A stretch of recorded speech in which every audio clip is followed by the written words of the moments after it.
मी माझ्या परवानगीने व्हिडिओ देत आहे. मला पहिल्यांदा झोप येत नव्हती, हसू येत होतं आणि बुटबुट करणं हे आजार जाणवत होते. असा हा तुला जो त्रास होता हा किती वर्षापासून होता? 2015 पासून. आणि किती डॉक्टरांना दाखवलं तू? ते आहे 2 डॉक्टर तुमच्या आधी. हां.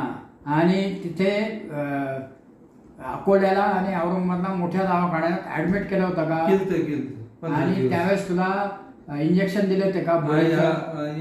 दिलते ना ते भोईच शॉक किती वेळा दिलते? बराळीमध्ये 3 दिलते, इथे 2 दिलते. बरं, ठीक आहे. आणि मला डॉक्टर आसल्याकडे जानेवारी 2026ला 25ला आलो आहे का नाही? हो. 1 वर्षात तुला काय फरक पडला? फरक म्हणजे बरंच पडलं की हसू बंद झालं, हां. बुटबुट बंद झालं हं. आणि झोप यायला लागली.